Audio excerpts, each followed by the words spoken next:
The Financial Huddle does not provide tax, legal, financial, or other professional advice. Listeners are encouraged to consult with their own advisors in these areas. All right, everybody, huddle up. Play calls in. This is the Financial Huddle. Ready? Well, welcome back, huddlers. Happy New Year out there to everybody. Hope everybody had a great Christmas, and we're off to a good start to the new year. You know, today we wanted to take a moment and actually have an episode geared towards our 20-somethings out there, maybe Gen Zers, if you would call it that. The youngsters. The youngsters, you know. Yeah. So, you know, I'm 24. I got my first paycheck. When can I retire? That's what we're going to talk about out here today. It's just that easy, right? Never. So for all of you 20-somethings out there, low key, this is going to be a really, really good message. So low key. Lock in.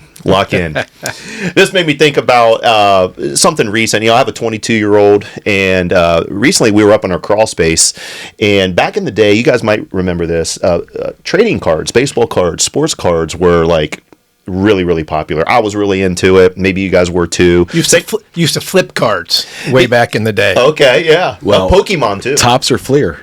Or Donruss? All of them, man. Okay. I was a collector of all of these cards. Then, you know, we might remember Pokémon out there for our listeners out there. That was absolutely incredible. But one of the things I remember is, you know, back in the day with these baseball cards, it was a big deal. And there was opportunities to, like, maybe make a lot of money. Or at the time, they were a lot of money. But I remember, like, some people would put, like, Mickey Mantle cards in their tire of their bicycle to make it sound like a motorcycle.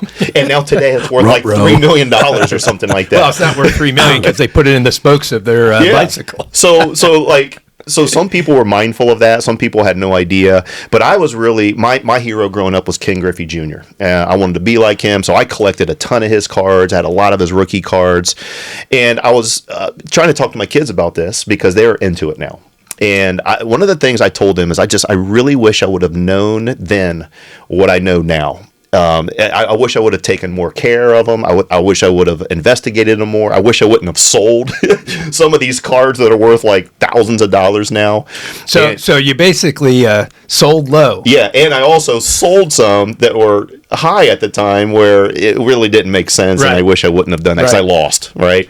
But, you know, nevertheless, whether it's Mickey Mantle, Ken Griffey Jr., the Pokémon, the Charizard, I think, is like, I mean, obscene amount of money now. Charizard. Did you see the Logan Paul video where he had a briefcase of like 6 figures to complete his collection? Exactly.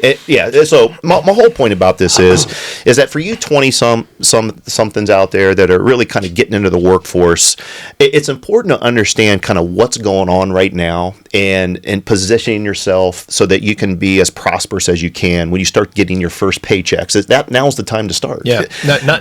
Don't start when you're 30 or 40. Just, you know, life is fickle. Life relatively is short. The earlier you start, the better. Right? And these 20-year-olds are entering into a world that it's crazy. And so we wanted to focus on that today and really bring some brevity to these young people out there because they're the future. Yeah, right? They're the future. Quick question I had is what is the value of your rookie card?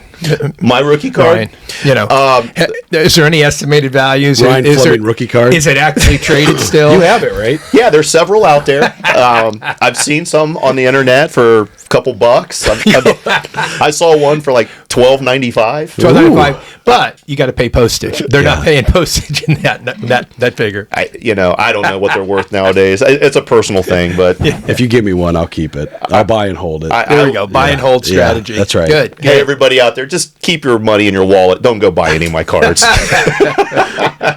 Well, we all have young adult children. Ed's are a little bit older, but still. I got one still in the 20s. Still in the 20s. So principles, it still applies. Right.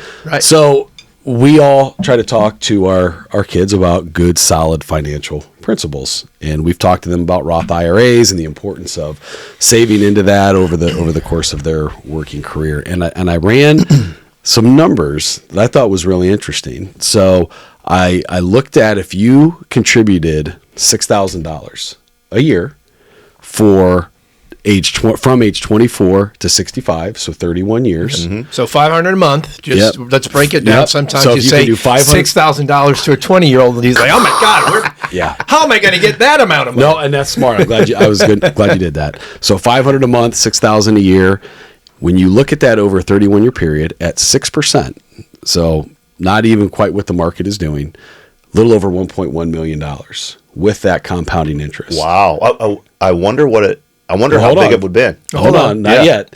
So then I did the same exercise, but waited 10 years. Oh, okay. So from 34 to 65, $578,000. Wow. So half Wow. of that with the 10-year head start with 24 versus 34. Yeah. Wow. It's the significance of starting as early as you can. Yeah. Right. And to even go further there, if they waited to 34 and they wanted that 1.1 million, how much would they have to put in? They're going to have to put in significantly more because they missed that 10-year period. And that's just at 6%. So what would it have been probably at 7%? 6. Wait a minute. Wait. Did you just say 6 and 7? 6, 7 out there for all you listeners. Wow. We understand. Yeah, we get it. It probably would have been a profound difference. It would have been a profound difference. Okay. Yeah. That's fire. That is That is fire. That is not fire. mid. It's fire. That is fire. So we kind of go into, and kind of the purpose of this episode here is, I reflect as my kids are 30 and 28, so kind of on the upper tier who we're talking to.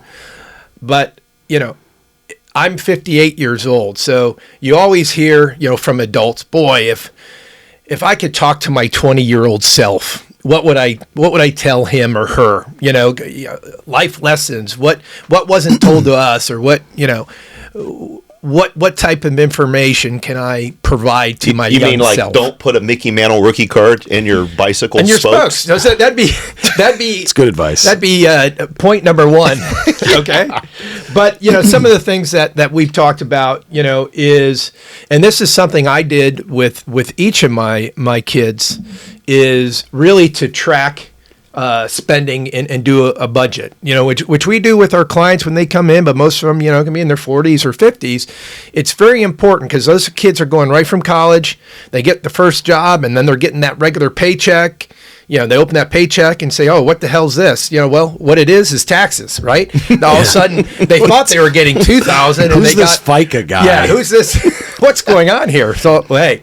There and you go. 6 months later, Sally Mae shows up on their doorstep. Yeah, and tells them they got to pay more on their student loans because it's all based on income. Yeah. So understanding, and I did this with my son because after he graduated, he came back home and spent about a year. And that's what I call, he should have called it, that's the good life, man. I mean, didn't have to pay any rent, didn't have to pay for meals. Mom still pretty much did laundry. I mean, he had it made, but he's like, man, I gotta get out of here. Of course, everyone. All right, I get it. You want to get away from your parents. I get it. You want to experience natural life. Spread your wings. So then he goes down, downtown Columbus, kind of Italian village area and everything else. Well, gets into one of those lifestyle communities. Well, rents $2,500 for a 2-bedroom.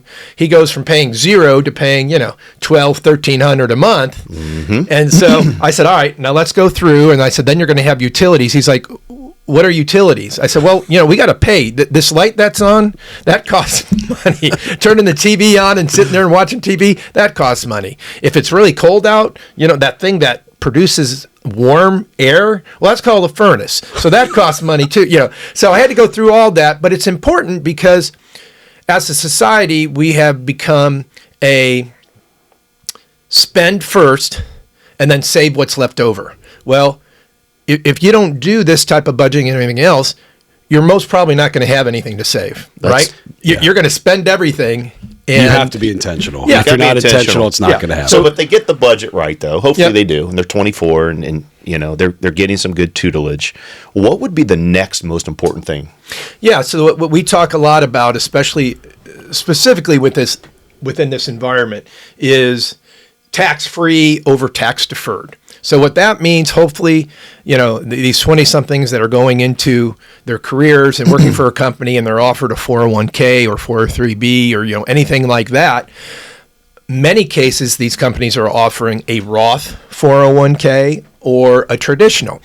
Once again, you've heard us talk in the previous podcast about where the tax environment is, we're still kind of quote unquote taxes are on sale. We're in the lowest quartile over the last century. So starting a plan and having that pay the taxes now where we're in that favorable tax environment, then you're basically having tax-free growth and tax-free income for life in the future, right? For And life. And we've hit upon these on prior episodes, but I think this is so prevalent for these young people. But I actually think, and I think you know what I'm talking about, there's actually something more important to do before you choose tax-free. Yeah. Well, what we call free money first. Yes, That's right. Now we're talking. And this is why I've experienced this in the last 6-7 years with both of my kids. The first question is, well, do they offer? Does your company offer a 401k or any type of plan like that? And like my daughter's a family doctor, which 403b. She joined a practice, and I'm like, she go, I got this benefits page. I don't know what to do with it. I'm just like, okay, what type of company sponsored plan is there? The next question is, all right, they have one. All right, what's their match? Right. Match could be 3%, 4 5, could be 50 cents on the dollar, up to 6%, whatever it is. We encourage our clients, and especially these new people coming in, the 20-something-year-olds going into the workforce, at least contribute up to that match. Get your free money. Yeah, because for our listeners out there, especially young ones, I mean, that's a 100% rate of return on your money.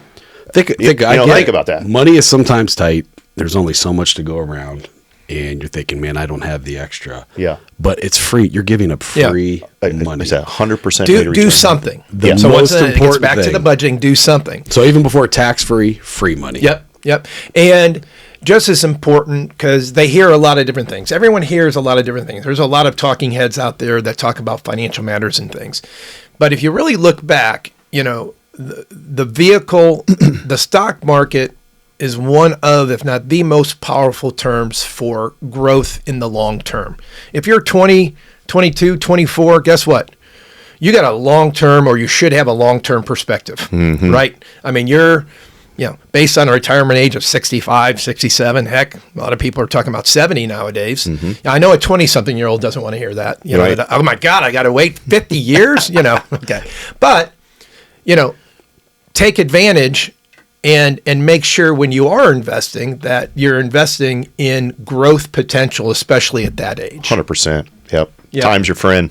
Yeah. And then another thing we talk about, which kind of gets into the asset class diversification, start in what we call an opportunity bucket, which is kind of that, whether it's 3-6 months of liquidity, there's some other vehicles and strategies that can be used, that it's almost a buffer. It's there.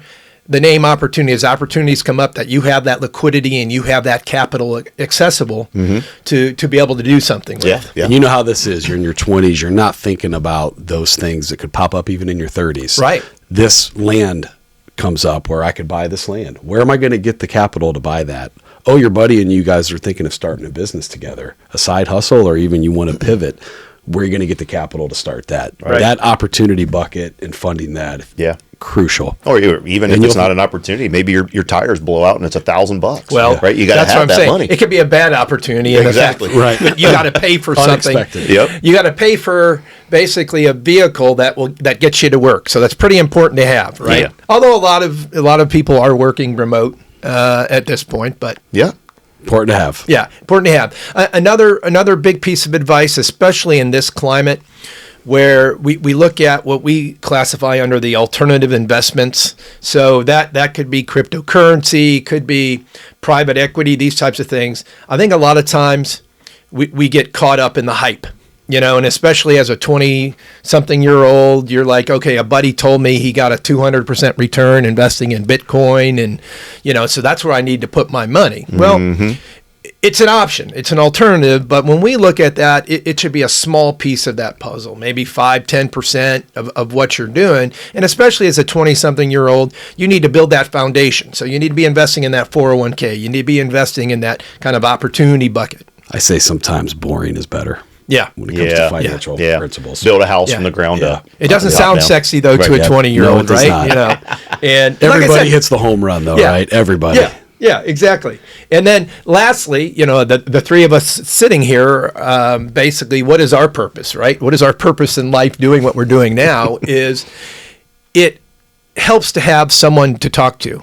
People even say, okay, well, I have this mentor, that type of thing. Well, talk to a financial professional. Have them help you go through the budget, because you may be, okay, I can fill out, columns of here's what I'm spending, here's what's coming in, then what? Yeah. What am I supposed to do? So talking to a financial professional, and in many cases, like in most of what we do, we're not billable hours, right? So having a sit down and having a conversation with one of us, a financial professional who can help guide you, because that plan's going to change over the years. Yeah. Your objectives will change a little bit. So having someone to, a second set of eyes, a second set of ears, or maybe it's even the first set because you don't know what the heck you're doing, which is okay. I mean, we talk a lot about within the podcast. Our primary reason was what do we talk about? Financial literacy. Financial literacy. And this will get me off on a whole nother tangent, so I won't do it. But